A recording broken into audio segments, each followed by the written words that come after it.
Good evening, aspirants. Welcome to Talent Blazer, India's latest tech platform that is there to help you at every stage of your career. Now, if you have been here, you know me. My name is Gaurav, and we are continuing on our journey of paper to commerce, and we have covered the majority part of it. We are on the final stage where we are covering the previous year questions on Unit 10 income tax and corporate planning. Prior to this video, I've already made two videos on Unit 10, right? And in those two videos I have dedicated each major topic a single video, right? One video dedicated to income tax and one video dedicated to corporate planning. And in today's class we will do the most important thing that I say in your examination preparation, right? That is your previous year question practice. And why I'm saying this is very important is because previous year questions gives you direction, gives you feedback of where you are heading, right? Firstly, you will get to know what are the questions being asked from this unit. And I've been saying this from start कि income tax जैसी जो unit है ये काफ़ी wide है अगर जैसे because इसके तीन वेरिएंट्स में अगर आप पढ़ते हो because all of must have studied that BCom program या pass and then there is for BCom honors and then there is for CA, right? The syllabus varies. ऐसा नहीं है कि इनकम टैक्स इन तीनों का सेम है, नहीं है. इनकम टैक्स है सेम सब्जेक्ट बट सिलेबस जो है तीनों का डिफर करता है and that is why you need to know till how much I have to study, till how much I have to prepare.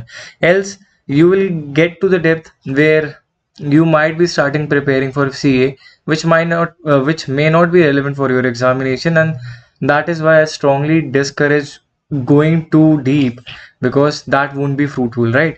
अगर आप सिंपल सा लॉजिक है, अगर आप 30 घंटे लगा देते हो right for 2 or 3 marks questions,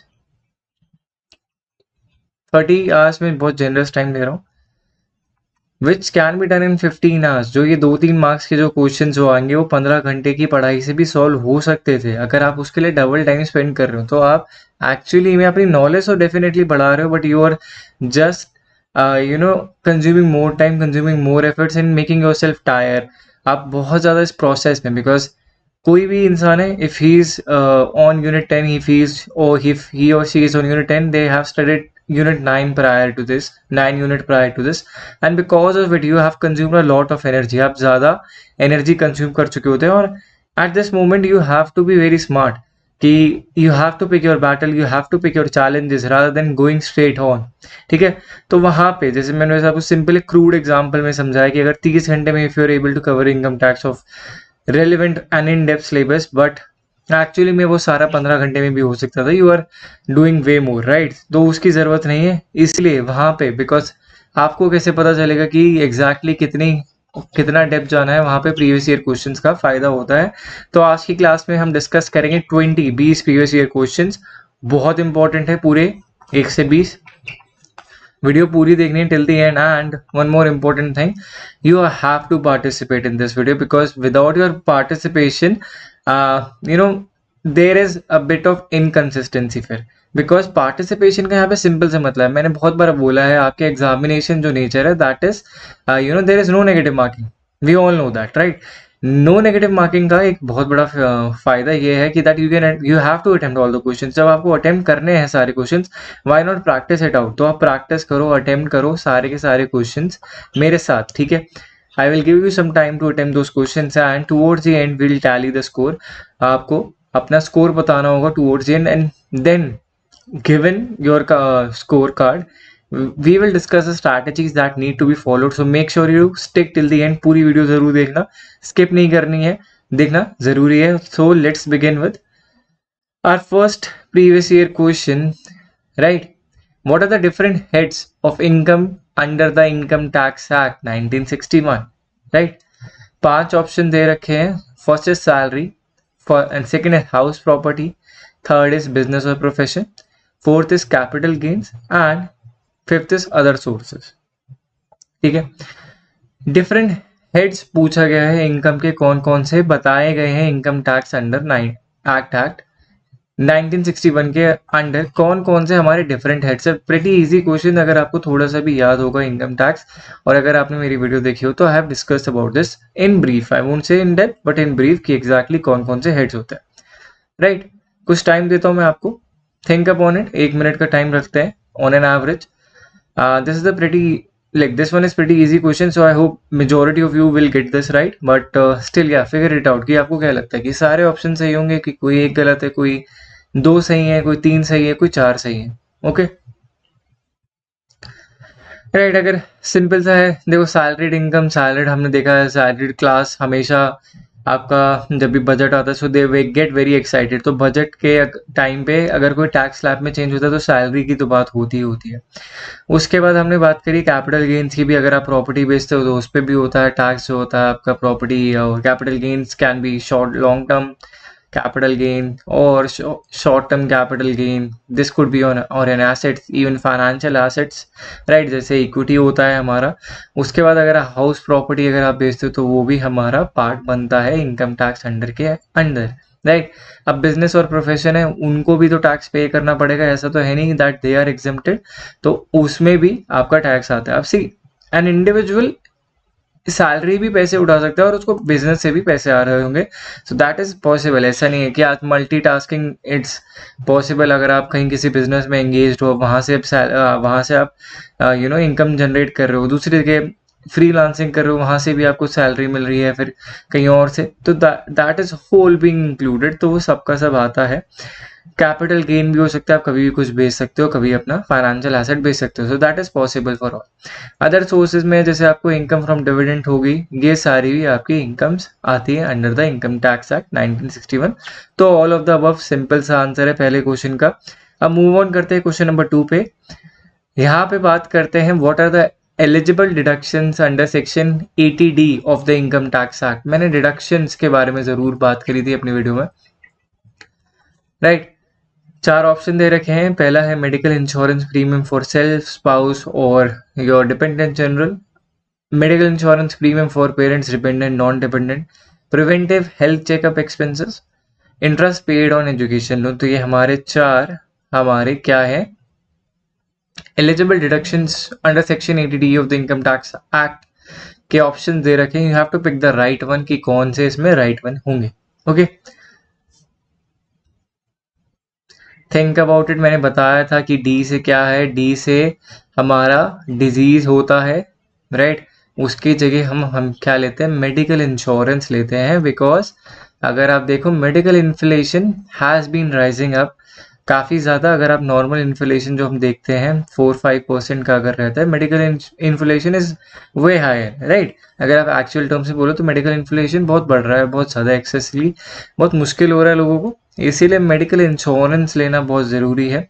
and आपको डिडक्शन भी मिलती है, दैट इज़ आप added benefit, but still people don't opt for it, which is very surprising, but yeah, so 80D का याद रखना, डी से डिजीज, उस पर डिजीज को बचाने के लिए, मतलब डिजीज से बचने के लिए आपको इंश्योरेंस की ज़रूरत है, और इंश्योरेंस में मेडिकल इंश्योरेंस की बात करते हैं, ठीक है।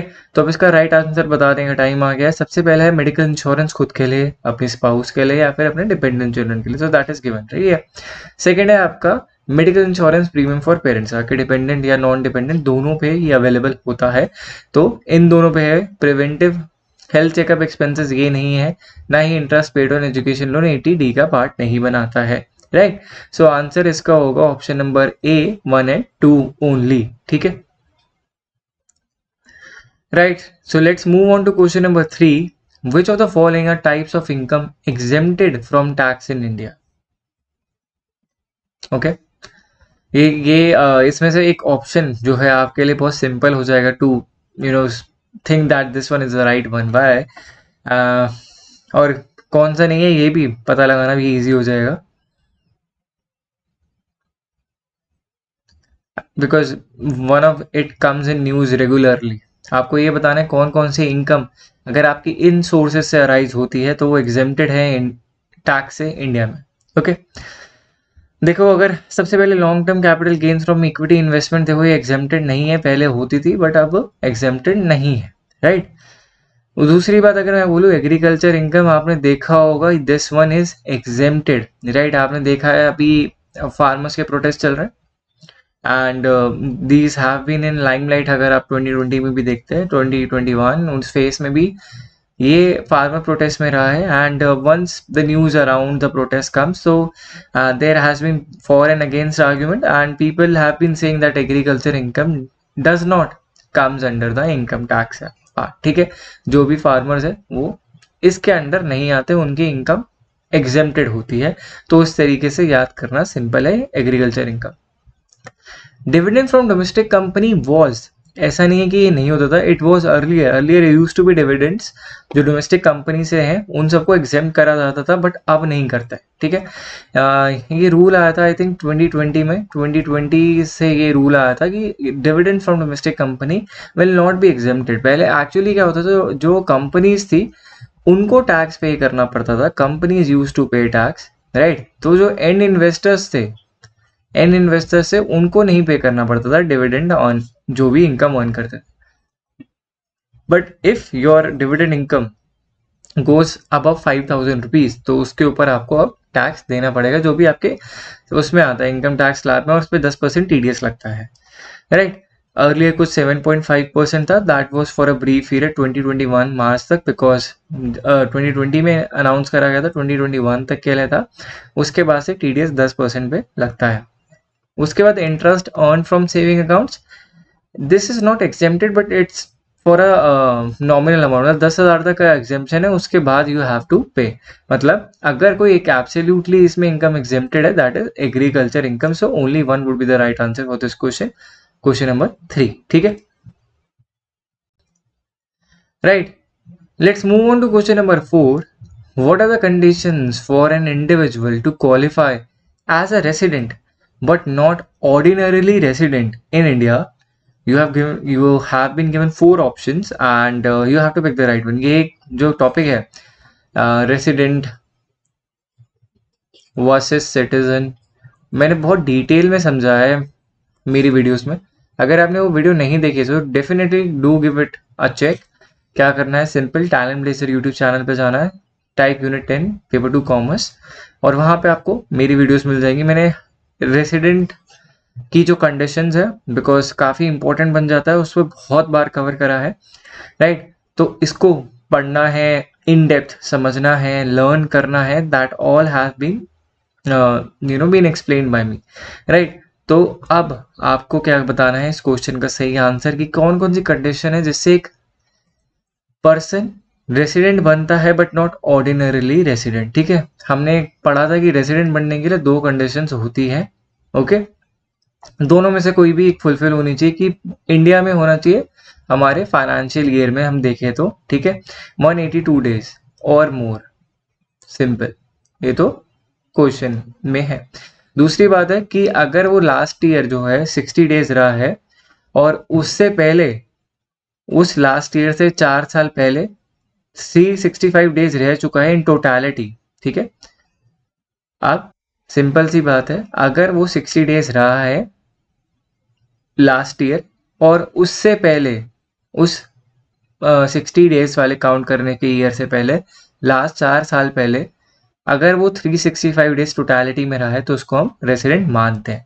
तो ये हमारी रेसिडेंट की इक्वेशन होती है। दोनों में से कोई भी अगर इक्वेशन वो सेटिस्फाई करता है तो वो रेसिडेंट कहलाता है, राइट। अब ऑर्डिनरीली और नॉन ऑर्डिनरीली की जो हमारी इक्वेशन थी, मैं आपको सिंपल सभी इसे ब्रीफ कर देता हूँ। ऑर्डिनरी के लिए आपको दोनों कंडीशंस को मीट करना पड़ता है अगर आपको ऑर्डिनरी बनना है, तो उसके लिए आपको लास्ट 10 साल में से 2 साल कम से कम इंडिया में बिताने हैं, और लास्ट 7 ईयर्स में से you have to stay for 762 days, ठीक है। तो ये हमारा क्या कंडीशंस होती हैं किसकी, अगर आपको रेसिडेंट एंड ऑर्डिनरीली रेसिडेंट बनना है। बट अगर आप resident but non ordinary resident बनना चाहते हो तो आप ऑर्डिनरी रेसिडेंट वाली कोई भी कंडीशन नहीं फॉलो करोगे। तो सिंपल है, इसमें वो कंडीशंस नहीं दे रखी है, इसमें सिर्फ आपको पहली 2 कंडीशन दे रखी है जिससे आप रेसिडेंट बनते हो। तो option number 1 and 2 would be the right answer for this question, okay, right. अब क्वेश्चन रेसिडेंट और नॉन रेसिडेंट में क्या डिफरेंस होता है इनकम टैक्स एक्ट में. So question number 5 says what are the differences between resident and non resident under the income tax act.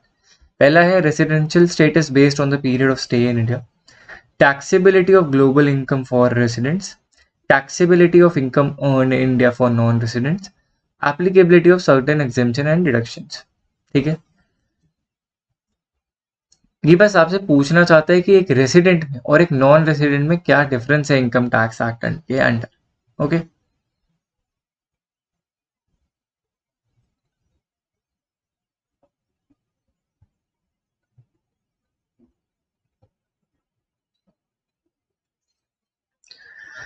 C simple. देखो, पहला अगर मैं बताऊं, रेसिडेंशियल स्टेटस आपका बेस्ड होता है on the period of stay India. ठीक है, अगर आप रेसिडेंट हो तो आप कैसे होगे रेसिडेंट, आप कितने दिन रहे हो इंडिया में, और एक नॉन रेसिडेंट कैसे होगा जो उतने दिन नहीं रहा है. तो पहला पॉइंट ठीक है. ठीक है, taxability of global income for residents, this is true. अगर आपकी जो इनकम है वो अगर आपने इंडिया में रहते लिए है, मतलब इंडियन डिफाइंड बॉर्डर में, इंडियन जोग्राफिकल बॉर्डर में आई है, तो उस पर भी आपको टैक्स पे करना पड़ता है.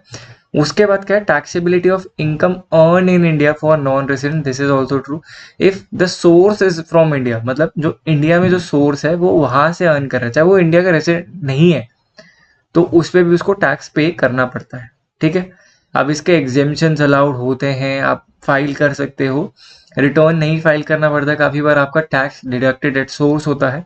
राइट, नॉन रेसिडेंट में भी आपको ये करना पड़ता है.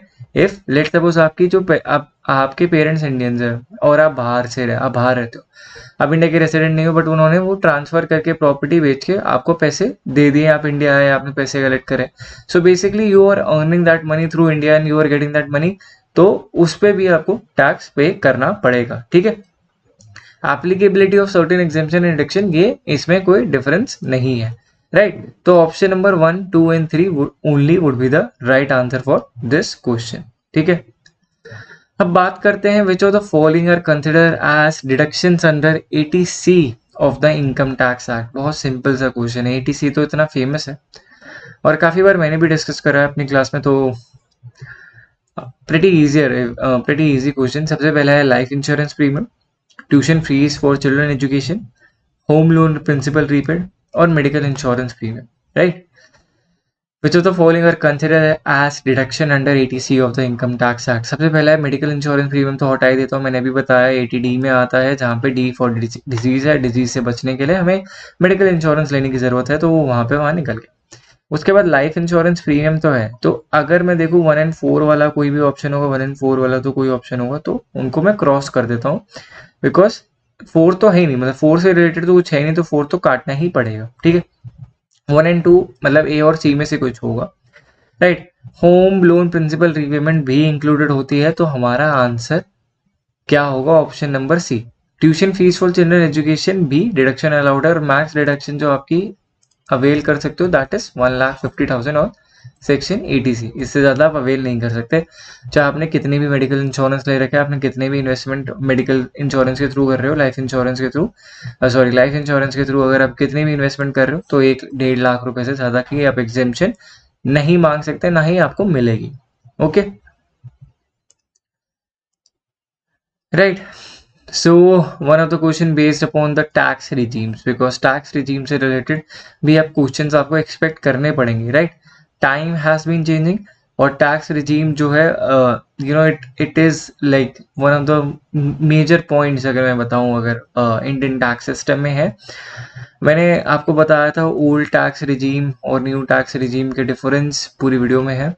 राइट, सिंपल सा 2,50,000 के से जो हमारा 5 लाख रुपीज है, तो 5% है इस पे टैक्स. 5 लाख से 10 लाख है तो हमारा 20% है. 10 लाख अबव है हमारा 30%. ठीक है, और न्यू टैक्स का मैंने आपको याद करने के लिए बताया था कि आप सिर्फ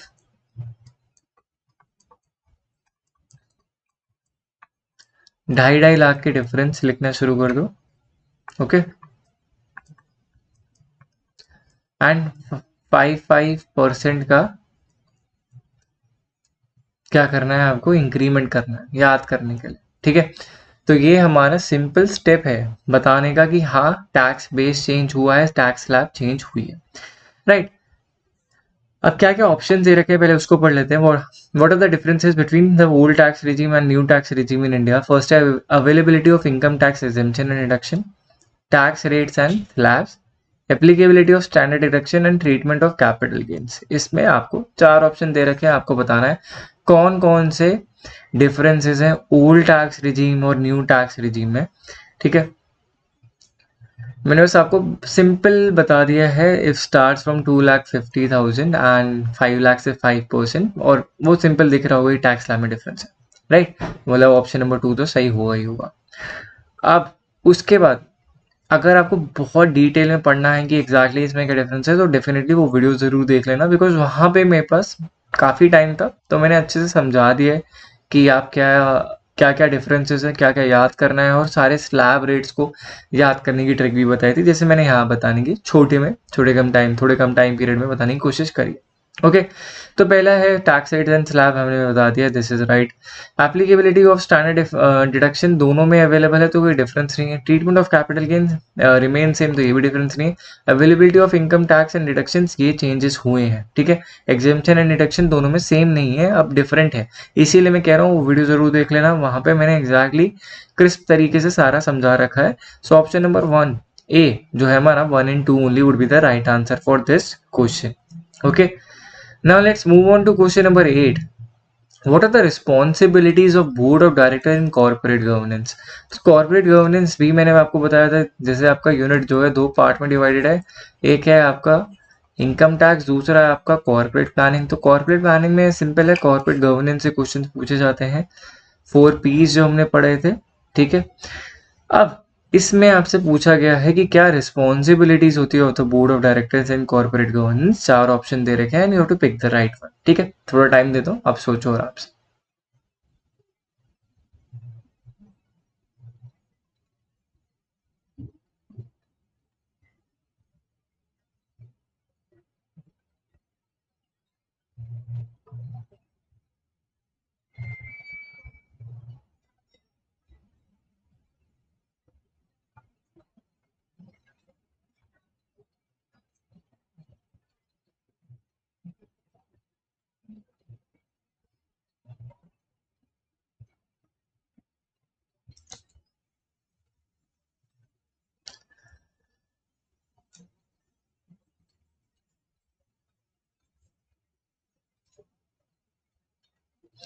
right, so I have given you enough time to think upon this question। काफी सीट्स प्रेटी लॉजिकल, अगर मैं देखूँ इसमें बहुत कोई याद करने की भी जरूरत नहीं है।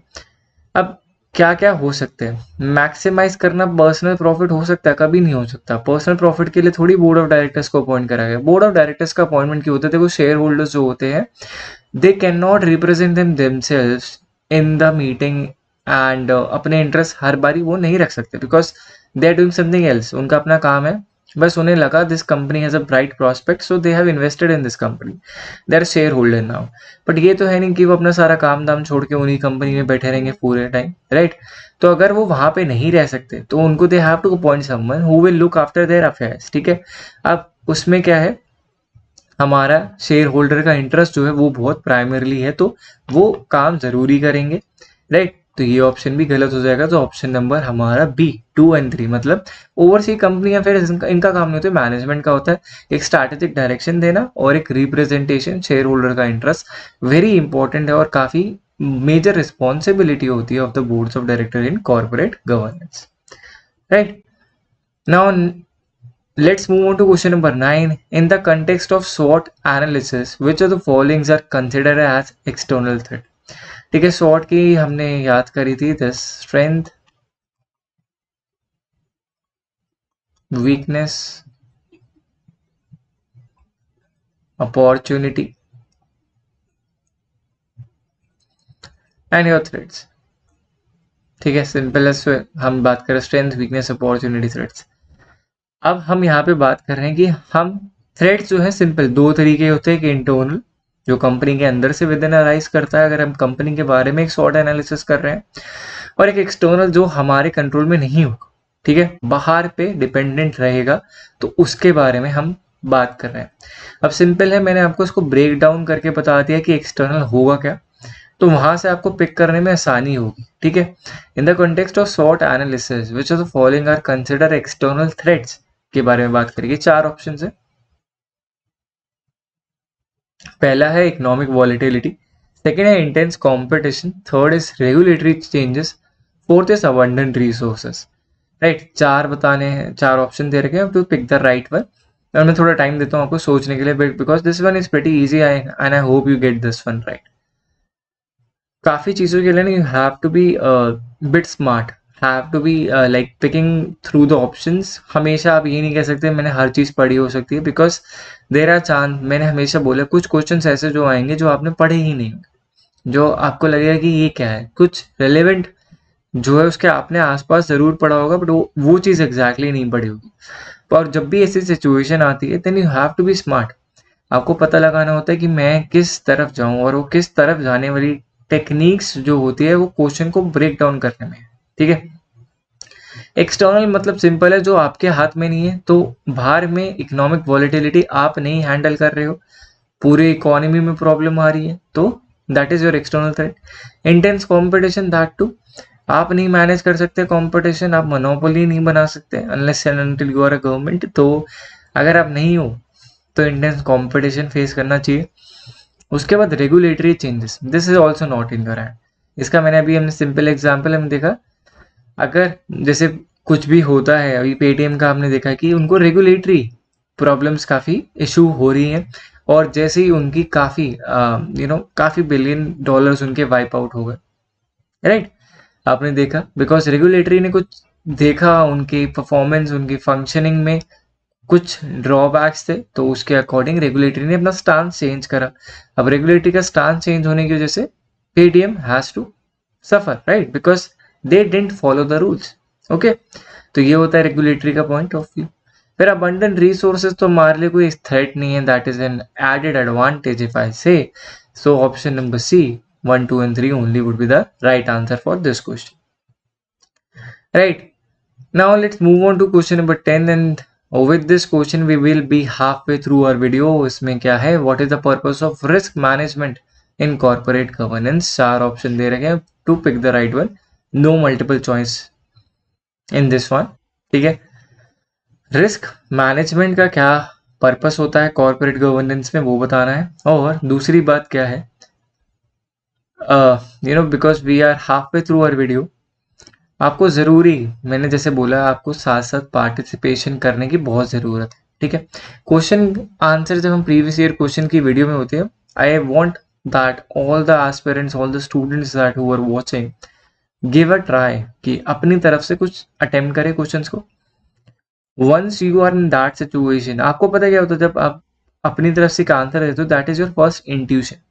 वो इंट्यूशन क्या है कि आपको अगर ये क्वेश्चन दिखेगा तो आप क्या आंसर सोचोगे, क्या आंसर करोगे, राइट, अगर आपको नहीं आता है तो। ठीक है, सो टेस्ट इट आउट कि आपको आता है कि नहीं आता। एंड मैंने जैसे बोला अपना कमेंट सेक्शन में स्कोर ज़रूर लिखना है, तो I hope each one of you is following till now, और उसने अभी के अभी 9 क्वेश्चंस कर दिए होंगे आंसर। ठीक है, कितने सही हुए कितने गलत है टूवर्ड्स द एंड मैं बताऊंगा कि क्या सही चल रहा है, कितना सही स्कोर है। आई एम एक्सपेक्टिंग कि 2-3 बच्चों के 7 या 9 के अप्रोक्सीमेटली सही हो सकते हैं, बाकी के थोड़े और थोड़े कम हो, क्योंकि थोड़े क्वेश्चन ट्रिकी हैं और काफ़ी उसमें आपको कन्फ्यूजन हो जाती है। ठीक है, अब बैक टू दिस क्वेश्चन, काफ़ी टाइम दे दिया मैंने। What is the purpose of risk management in corporate governance? सबसे सिंपल है हमारा आइडेंटिफाई करना और मिटिगेट करना रिस्क को। C maximizing profit at any cost, इनका ये नहीं होता है purpose of risk management. Avoiding all risk entirely, ये भी नहीं कर सकते आप, सारे रिस्क कैसे अवॉइड कर सकते हो, there is no way you can avoid all risk. Ignoring potential threat, तो फिर रिस्क मैनेजमेंट का फायदा है क्या, वो जब आप थ्रेट्स को ही इग्नोर करने लगे।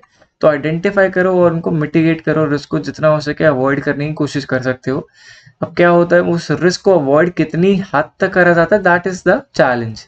कितना कर सकते हो दैट इज अ पॉसिबिलिटी, कितना कर पाते हो दैट इज अ चैलेंज। ठीक है, क्वेश्चन नंबर 10 यहाँ पे होता है, right. So because I have seeing this and I have been on this for a while, that अगर आपको चाहिए JRF एंड तो उसमें मेक श्योर जरूर करना पड़ेगा कि आप हो पेपर 1 के लिए भी पूरी तरीके से तैयार। अब देखो पेपर 1 के लिए तैयारी करने में ना हमेशा मैंने देखा है बहुत लोगों को प्रॉब्लम आती है। बहुत लोग कहते हैं सर हमें पता नहीं चल रहा कहाँ से पढ़ना है, सर जहाँ से हमें जो हमें रिसोर्सेज मिल रहे हैं वो इनकम्प्लीट है, जितने हमें चाहिए थे वो एग्जैक्टली नहीं मिल रहे, जितनी डिटेलिंग में चाहिए, जितने एग्जामिनेशन में चाहिए।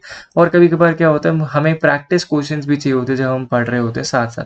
तो वो सबका एक शॉर्ट कमिंग है, और उसी शॉर्ट कमिंग को फुलफिलमेंट अगर देखा जाए तो यहाँ पे हम कर रहे हैं।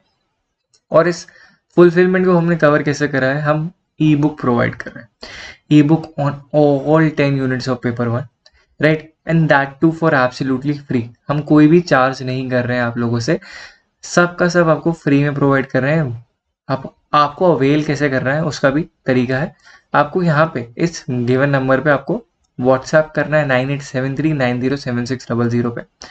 यहाँ पे व्हाट्सएप करोगे, वहाँ पे जाके पेपर 1 के सारे आपको पता चल जाएंगे कौन कौन सी यूनिट्स है। आप डाउनलोड करो, पढ़ो, रियलाइज करो कि आपको एग्जैक्टली किस में ज़रूरत है, कहाँ पे प्रॉब्लम है।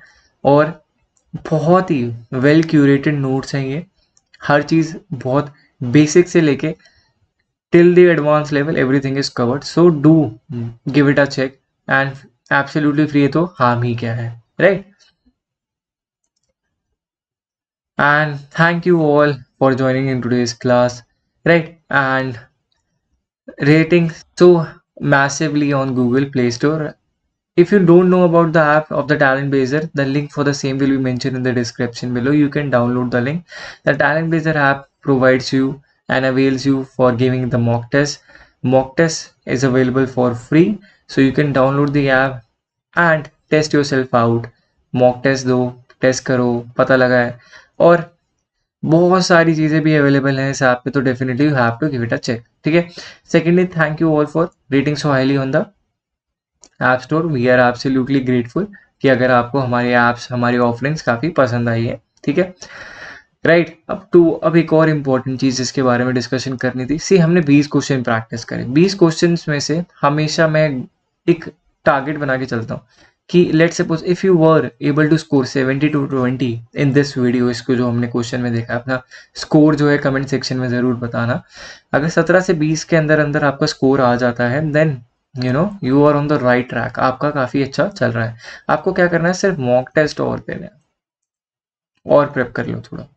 अगर आप 14 to 17 में हो तो आपको रिवीजन करने की ज़रूरत है। आपका सिलेबस जो है हो चुका है, बस रिवीजन की काफ़ी ज़रूरत है।